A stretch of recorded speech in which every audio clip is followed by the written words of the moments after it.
Hello and welcome to this lecture. In this lecture, I will teach you how to calculate the residence time of a reactant using Aspen Hysys. And in this lecture, we will be using the practice problem that was given in the last tutorial for the illustration here. Right, so in the last tutorial, I gave you this particular problem after the tutorial, towards the end of the tutorial, where normal butane is supposed to produce isobutane under these conditions. So we'll be making use of this particular problem for the illustration in this tutorial. So now, for the introduction, residence time is just the amount of time that is spent by reactants in a reactor during a reaction, right? That's basically what it is. It is also defined as how long the reactants undergo the required chemical reactions, right? So it can be expressed as tau is equal to V over Q, right? Tau, which represents the residence time of that particular reactant, is equal to V over Q, where V is the volume of the reactor and then Q is the volumetric flow rate, right? So Q represents the volumetric flow rate, and it can also be represented using the letter F, right? So in some cases you may see tau is equal to V over F, right? So whether you see F or Q, they actually stand for the same thing, right? So basically this is the formula for residence time, and we'll be using Aspen Hysys to calculate residence time in this particular lecture. So moving into the simulation environment, right? This is what I asked you to do, right? So this is it. So we can go to the properties environment, right? In the properties environment, you have you have the components. So you add your components from the question. This is the question, the practice problem I gave in the last tutorial. So you add your components, right? Then you add your fluid package, which is PENG, and then you add your reaction, right? So we have all of that. So we can just view the reaction. So this is the reaction. If you specified it, you should have something like this, right? So look at it carefully. You can pause the video to look at it, and then I'm closing this. So yes, so the question said, what did the question say? It says calculate the PFR and CSTR volumes necessary to process 163 kg per hour at conversion of 70% of the feed mixture, right, containing 90% N-butane and 10% I-pentane, right? So we are looking for the volume of the two reactors necessary for 70% conversion of the feed, which is a mixture of 90% N-butane and 10% I-pentane, right? So you can see the composition is specified, right? You can see it, and you can also see the properties as well, right? So you have 20 bar, then you have 330 Kelvin, right? So it converts it back to Celsius, and then you have the molar flow, right? So now, after specifying all of this, the software calculated the conversions based on the specified volume, right?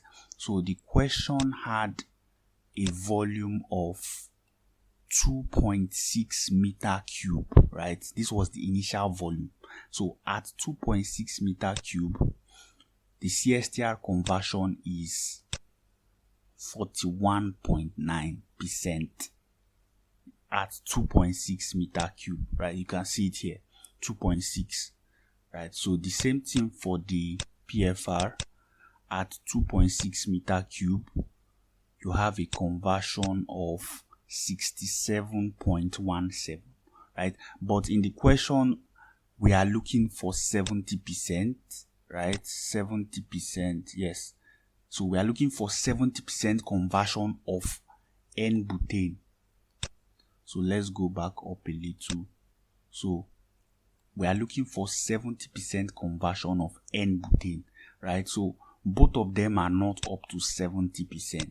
So I said, as a hint, I asked you to do a case study for both reactors, right? So in my own case, I have already done mine, right? So I did mine. Yes, I was able to do mine. Yes, so I did a case study for both reactors. For both, this is the CSTR. If you can see my cursor, this is the CSTR case study, and then this is the PFR case study, right? So from the CSTR case study, if you check the results, you see that 70% is at about 35.89 meter cube. 35.89 meter cube. And for the PFR, let's see, PFR is about 3 point something meter cube. So if we do it from here, we have about 3.19 something, right? So what we do is we take these values and input them in the reactors. So for CSTR, we have 35.89. So we just input it into the software, right? We just input it into the software.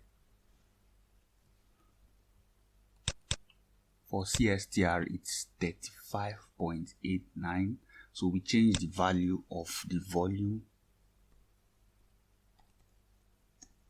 Yeah. So once you change it, you go back and check. So let's see, you see. So the conversion has changed to 70% for the CSTR, right? For the CSTR. So we do something similar for the PFR. For the PFR, we are using a different value, about 3.19, right? Okay, let me use 3.190 and see. Okay, 70.16. Okay, so let's reduce it further. 3.18. Let's say 185. Okay, 70.14. Let me use 3.18. Let me see. Okay, so you can see that when you actually change those volume values, you see that the conversion changes, right? So, and these values were obtained from the case study that I did, right? So you can actually do yours. Yes, this is the case study setup. This is the setup for CSTR, and then this is the setup for PFR, right? In this case, I use nested, right? I didn't use the sensitivity. I used nested for this particular illustration, right? So now I have gotten my target, which is roughly 70%, right? 70% conversion. Okay, let me see if I can still work the, let me see if I can work the PFR. Let me see if I can reduce it to that 70 exactly, right? So let me use 3.16 and see. Okay, so 3.16 reduces it further. 3.155. Let's see. Okay. 3. 3.15.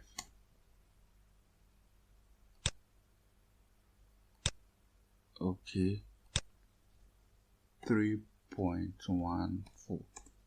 I just want it to be uniform. Okay, so this, let's say 3.145. Okay, so it's roughly the same. Let's just make it uniform. Let's make it uniform. Okay, good.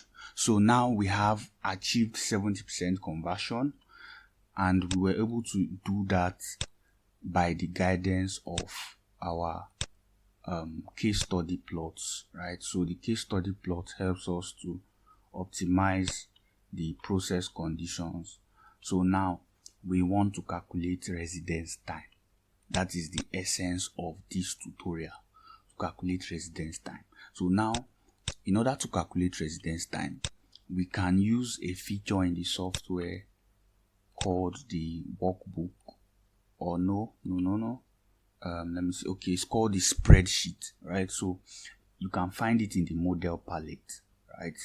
In the model palette, you have a feature, a Hysys feature called the spreadsheet, right? And that is what we would use to actually calculate the residence time, right? So the residence time is a calculation, right? And we can do that using the spreadsheet. Now the spreadsheet is similar to the Excel sheet, right? So you can use it to do your calculations inside the software, right? You know, there are scenarios where you usually export your variables or your values, right? So your results from the simulation, you could export them to Excel, right?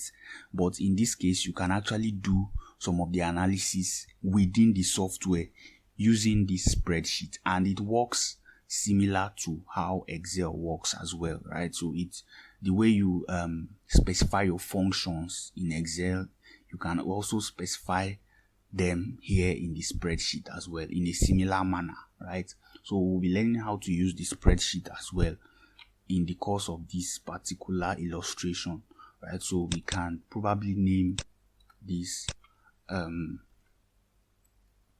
CSTR residence time,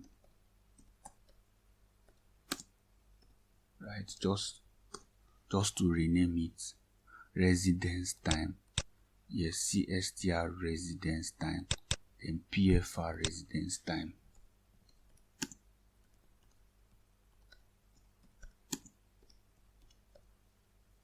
Yes, so I'm just trying to rename both of them, right?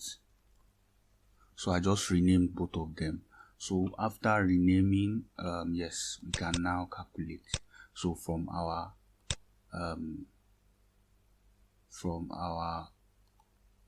our introduction, we have tau is equal to V over Q, right?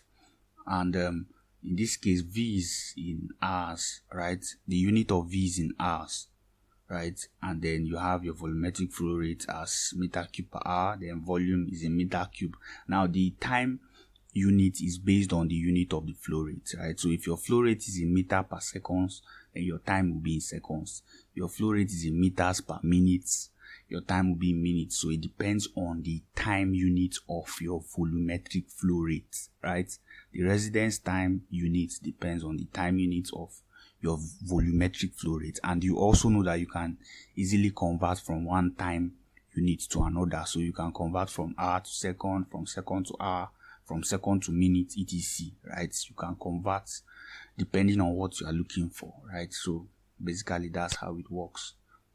Okay, so that's it for that. So now before we continue, we have to make an adjustment to our units, right? So from the units, we are making use of SI. I think SI is highlighted or was highlighted earlier, and from here you will see that time is in seconds, right? But I want it to be in hour, right? Because the volumetric flow rate is in meter cube per hour. So if we search for time here, st, right? T, yes. So you have T in seconds, right? So I want to change it to hour. So what I will do is click on view user. Okay, so I want to change this T to R, right? And I cannot change it for SI because SI is a standard unit set and you cannot make changes to it. So I'll create a new unit set. You can actually learn that in the Aspen startup environment video, right? Yes, that was the video where I taught how to do all of that. So I just click on copy. So I'm making use of new user 4. So here I'll just scroll down to time and change it to hour, right? So I want it to be in hours, and then I click OK, right? So and then new user 4 is highlighted. Now let me see if what I have done is actually good. So I'm just testing, right? I'm just testing something. Okay, so time, let me see, I want my time to be okay, still in seconds. So I'll just delete this. Yes, okay, and then I'll add a new one and see if the change has been effected. So I just want to test before I start the explanation. Give me some time. Where is time? Okay, yes. So the rule here is delete. The rule here is before you start the whole spreadsheet calculations, what you do is you change to your preferred unit set first, right? Because those are the unit sets that will be expressed in the spreadsheet. So you change to your preferred units, right, from the unit set before you bring out a spreadsheet into your flowsheet environment, right? So that's the safest way to actually do it. So we'll be starting with the CSTR residence time. So for that we are using this first spreadsheet. So you just click on it and then you have this environment where you can actually do your analysis, right? So if you want to edit your rows and columns, you can do that using this button, but I don't want to do that actually. Then yeah, so it works similar to how Excel works.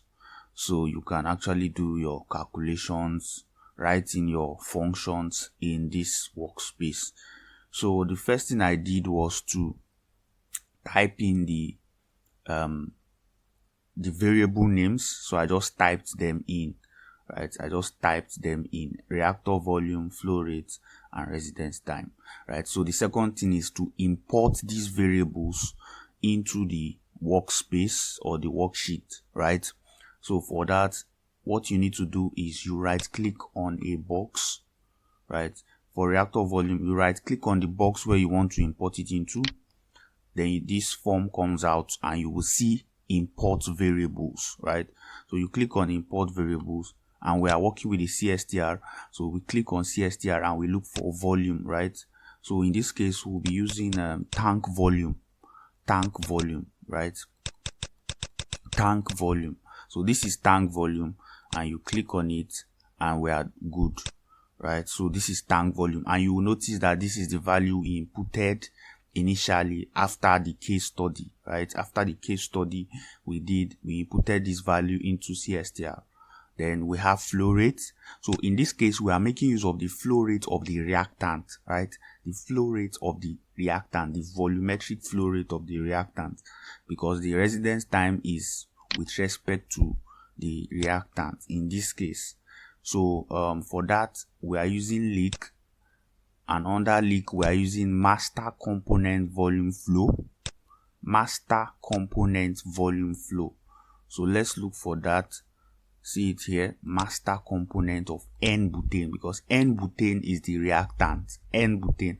So you click on N-butane and you click done, right? So this is N-butane. So now let me show you why I'm using leak.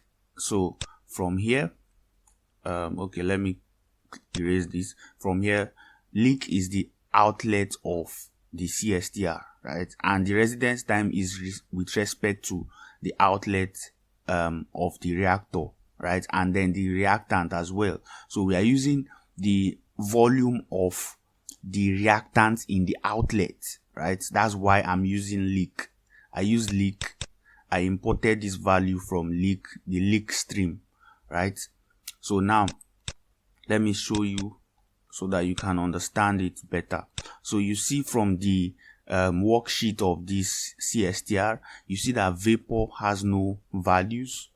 The flow rate of vapor is 0, and this is because this particular process is in liquid phase, right? This process is in liquid phase, so all the products come out from the liquid stream, and hence I derived the flow rate from the liquid stream, right? So just to clarify you, yes, so we can now calculate the residence time, which is volume over flow rate. So we just type in a code that just calculates that, which will be B1, yes, B1 over B2. Let me see. Okay, yes, B1 over B2. Yes. Enter. Yes. So when you calculate that, you get this, right? You're going to get this. So you have reactor volume is 35.89 imported from CSTR. Flow rate is this 4.3. As you can see, it says master component volume flow of N-butane imported from leak. And then you have your residence time, and the formula is is equal to B1, which is reactor volume, over B2, right? Now you can now attach a unit to this, of which if you attach it, you should have hours, right? So I'm looking for time. Okay, see time here. So yes, so you attach your unit to that particular calculation you have done for that particular variable. So once you click on it, you come to this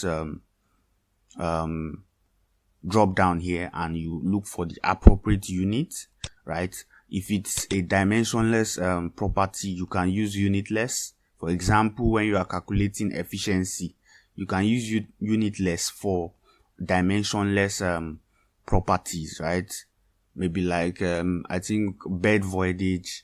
If you are doing a calculation that relates to bed voidage or efficiency that do not have units, you can actually use unitless. But in this case, our residence time is in hours, and this is because of the flow rate, right? The flow rate is in meter cube per hour. So by the time you do your calculations, residence time should be in hours as well. So we do the same thing for the PFR. In this case, we are going to the PFR. So when you open your spreadsheet, you come over to spreadsheet here and you do your calculations, right? So I typed reactor volume. So let me just show you. I just typed it there. Reactor volume. Sorry. Let me type it again. Reactor volume. Yes. So yes. Also, you can also copy and paste as well if you want to make things quite faster. So I just copy this and paste it here. Yes. So we can now import our variables, right? So you right click and you add. So in this case, we are doing for PFR, and we are using reactor volume. Yeah, reactor volume. So reactor volume for that. Then we have flow rate. Flow rate is let's check. So you can see from here, we are making use of this outlet stream PPD, right? So it's N-butane of PPD, right? So N-butane of PPD. So you right click and you add import.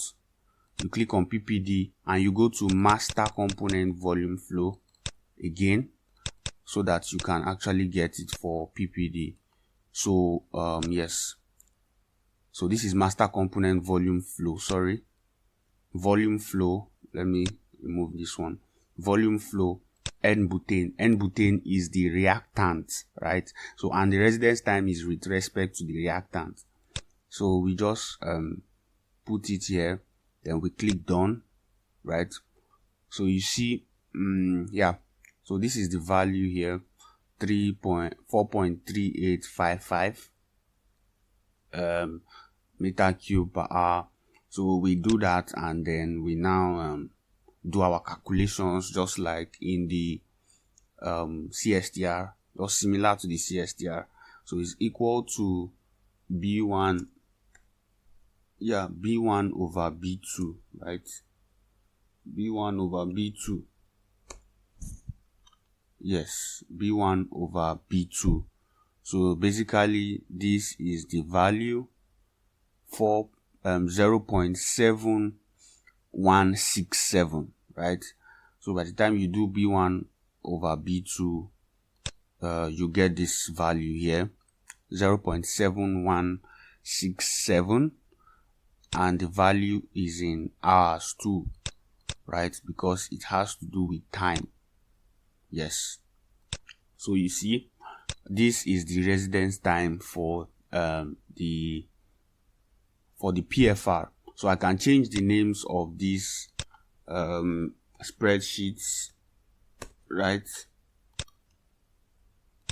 I can change the names of these spreadsheets, CSTR. So you can do that in the first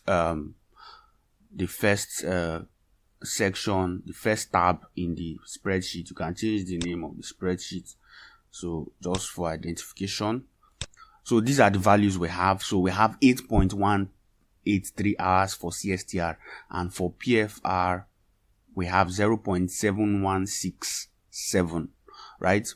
So now we will be doing a little comparison between the two.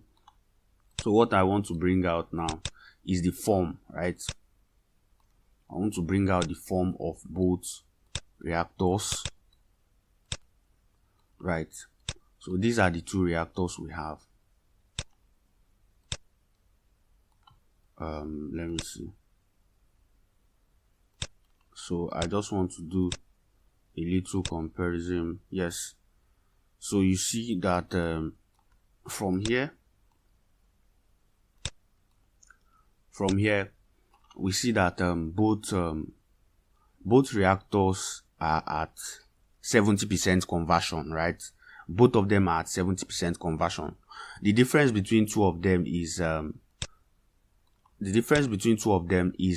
the volume that is required to achieve this 70% conversion, right? So from here you can see that the volume for the CSTR is about 35.89, right?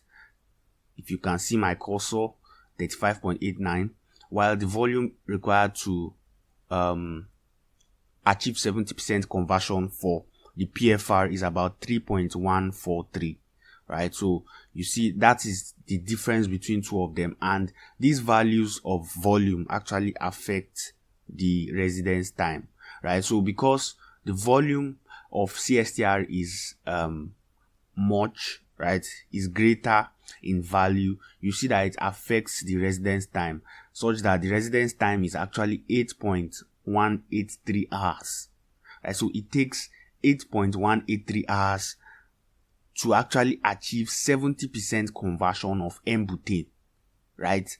8.183 hours to achieve 70% conversion of N-butane, while for the PFR it takes about 0.7, right, 0.7167 hours to achieve 70% conversion of N-butane, right? That is a little over 30 minutes, right? Maybe 30 to 35 minutes, right? So it takes, let's say, 30 to 40 minutes for the PFR to actually achieve 70% conversion of N-butane, right? So based on that, we are able to visualize the results we have gotten from all our calculations, right? So, and basically this is how to actually calculate your residence time using Aspen Hysys, right? So this is how the calculation is actually done, right? So thanks a lot for joining me in this particular lecture. Now, if you have any questions or observations, kindly drop them in the comment section. Then like this video, share with your friends, and subscribe to this channel if you have not done so yet. Thank you for joining me once again. Do have a good day.